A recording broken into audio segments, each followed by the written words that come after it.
All right, response videos. These, I do like these videos because I don't think it's where I failed. Where I failed in the video to explain certain things. Maybe so. Maybe that's what this is. I just see it as maybe people just don't understand. Maybe they're not used to fishing tournaments. Maybe they're not understanding what's going on, or they haven't thought it through and they made a comment. But I'm replying to the multiple comments in a video that I made. It's been about a week, but I had this whole long series with like Bass Champs and Ray Roberts and all these different things. So I just didn't reply to it right away because I had already had these scheduled. But here it is. Oh, or it might just be this. It might just be the fact that when I did the video, I put in this at the end. Just because I just figured, I didn't think it was going to be this big of a deal. I'm usually wrong on some of those things. I forget, I don't want to say that. Just assumed people would get it or wouldn't make this many comments. I expected maybe one, but not as many as I did. It's frustrating when the comments come in and the answer is right there in the video. They just didn't watch the full video. So here it is. TTO made a ruling the other day about forward-facing sonar and how they're going to approach it in 2026. Here's the video. Basically, in a nutshell, it is this. You have to catch 5 fish the conventional way. I just like saying that. The old school way, the without electronics, but you can have everything turned on except live scope. You have to catch a limit. You have to have 5 fish in the live well, and then and only then can you turn on live scope. Okay? It was meted with great reviews. I was shocked to see how many people thought it was good. I did see a couple. This one shocked me. A lot of people said it should be turned on, the rule would be better backwards, where you're allowed to have it for your first 5 and then you have to turn it off. I didn't understand that one. That one didn't make as much sense. To me, what the biggest argument is, and for me the biggest argument is this: I want to see if the guys, this doesn't make it perfect, but it's one of the closest ways the guys without forward-facing sonar catch fish. I mean, yes, they can catch fish, but like, it's going to make them struggle a little bit more. Let's see if they can, like, if maybe catching 5 is no big deal to them. I think catching 5 is always a big deal, especially on some of these team events. When some of these events get real hard, I think it's going to change a lot of things. So we'll see. So the number one comment is this: how do you enforce it? Now, I said in the video, is it easily enforced? Well, is any rule easily enforced? It just cracked me up. They were like, well, how do you enforce this? So, how do you enforce every rule? That's what I'm gonna do. So I'm so used to rules in tournaments that I don't even pay attention to them anymore.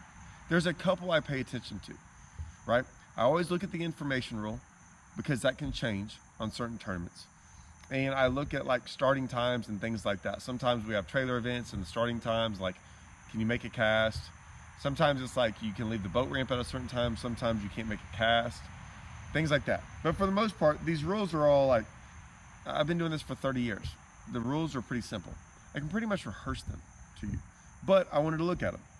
So I'm looking at just a regular, I'm looking at Bass Champs rules, okay? So here's one. Information. During the off-limits period, official practice and competitor days, blah, blah, blah, blah. So there's an information rule. How do you enforce it? It's a rule, I'm looking at it, but how do you enforce it? Because you're saying, how do you enforce this live scope rule? Like, how do you enforce it? Well, I don't know, right? You're gonna catch on real quick. Notice what all these rules have in common. The information rule. Hey, where'd you catch those fish the other day? So how do you enforce that? I'm at my house, some dude came by, he just walked up, he was on the water today, caught a bunch of fish. Hey, how'd you catch some fish? How do you enforce that? I'm at my house, no one's around. No one will ever know. How do you enforce that conversation I'm about to have? How do you do it? I mean, it's right here in the rules. How do you enforce it? Well, I'm gonna get to that. Tournament waters, off limits. No contestant may be on designated tournament waters for any reason. Okay, how do you enforce that rule? How do you enforce the guy on a Monday that goes out there in the middle of the week? How do you enforce that rule? You're not around for that. Are you going to see it? Maybe. Maybe not. You think tournament directors are out there watching the water all week long to see who's in their tournament and who's not and who's getting on the water, right? Safety. Who's out there watching to see if you have your life jacket on? Who watches that? How do you enforce that rule? Permitted fishing methods. How do you know some guy's not out there using live bait? How do you know some guy's not out there trolling? How do you know some guys are not out there using 2 rods at the same time? Sportsmanship and conduct. Assistance. How do you know I'm not getting a phone call from some guy who's catching a fish somewhere else and is like, hey man, they're biting over here, better get over here? Permitted fishing locations. Additional off-limits areas. How do you know I'm not casting into some place that's roped off? Trailering, right? Trailering is allowed, but that's when it goes into the whole, how do you, at 6:15 you're allowed to cast. How do you know a guy's not casting at 6:14? How do you know a guy didn't cast at 3:01 and caught a fish and waded in and won the tournament? Live fish, right? In Texas, you're not allowed to cull dead fish. How do you know you didn't cull a dead fish? You get my point? Or every one of these rules. Every one of those rules in there. How do you enforce it? Now, traditionally we enforce it with the lie detector test, or that you might get taken one if you do good in a tournament. Lie detector tests have their own set of problems in the sense of there's a reason they're not permitted in court. I think they're a pretty good deterrent, and I think what happens is here's the biggest one. Here's the biggest thing. We've got a lot of cheaters. We've had a lot of cheaters. When I say we have a lot of cheaters, I would say statistically, we have very few cheaters. I think we have a lot of guys that break rules. There's a fine line in there. What I think breaking a rule is, like not wearing your life jacket is a rule violation. I don't think it's one of those things where it's like say someone forgot to wear it for like 10 seconds. That's not an advantage thing. They're not trying to get an advantage. I'm a big guy on like, there's rules, fishing 50, sometimes there used to be a rule about fishing too close to boat docks, like gas pumps. How do you know that you're like at 50 foot or 49 foot, right? Like there's things that I think there's rules, and then there's like cheating, where like you're doing something to gain an advantage, and you kind of go about it in a way that's what you're doing. Like you're trying to bend the rules. I think there's a lot of guys on the elites that have done it. Definitely know some guys in the opens that have done it, that have won tournaments and gone. It's I'll put it to you this way. There are so many rules in the opens because guys have done things that are, if you said exactly what they did, everyone would say that's cheating. But then there's guys who are like, well, if you ain't cheating, you ain't trying, or like, well, he was within the rules, or they did a lot of illegal stuff when they weren't supposed to, that gained them advantage during the tournament, and they were able to do it before the tournament started, that helped them win the tournament. Bunch of stuff like that, okay? There's been a bunch of guys that we have caught cheating in team events. I will say this, every one of those guys we've caught cheating doesn't fish anymore. They're all gone. They're not allowed to fish tournaments anymore.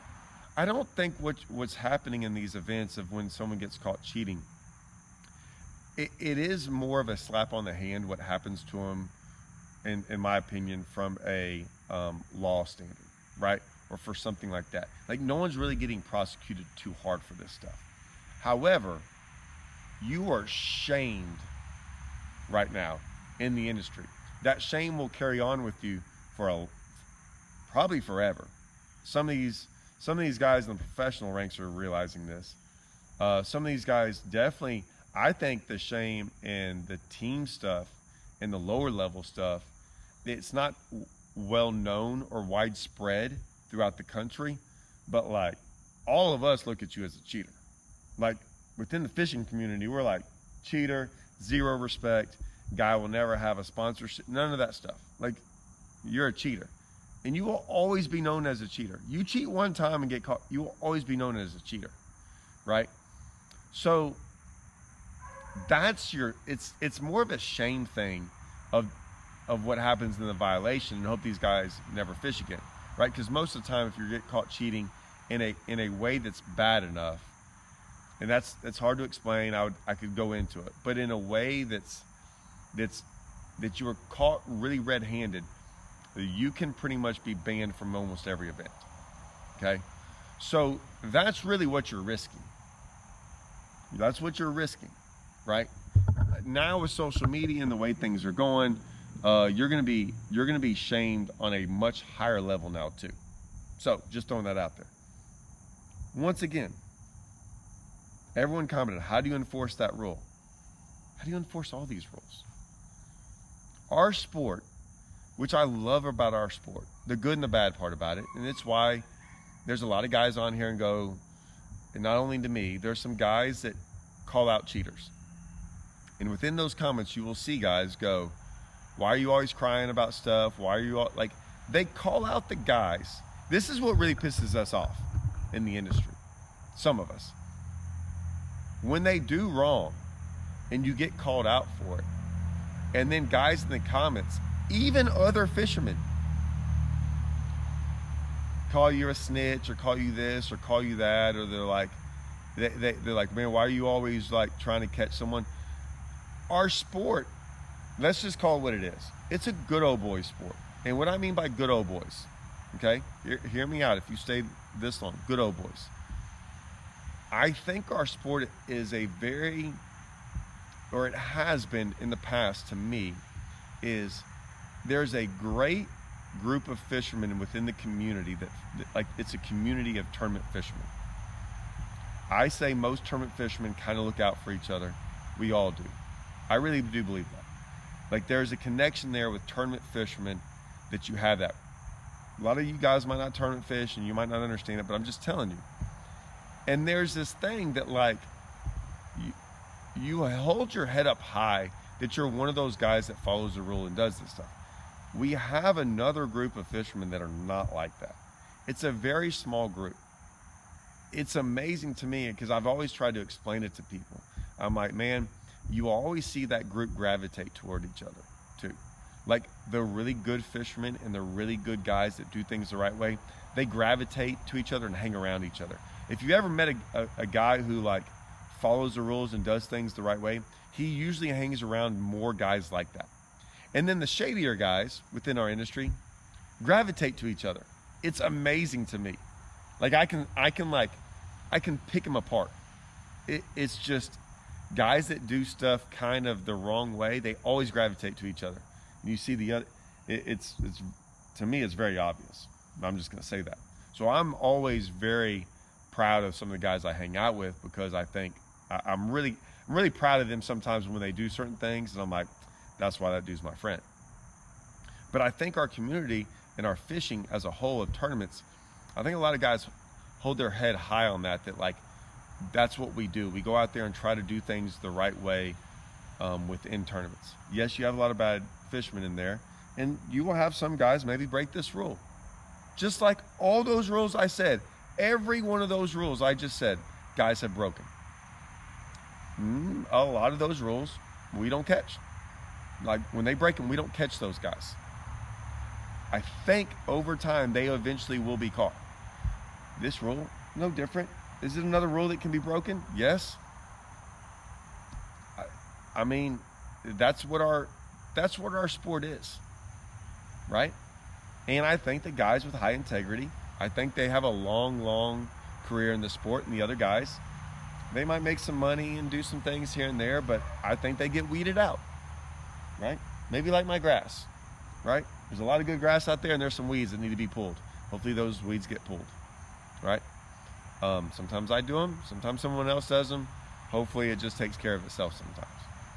But that is my response to how do you enforce the rule.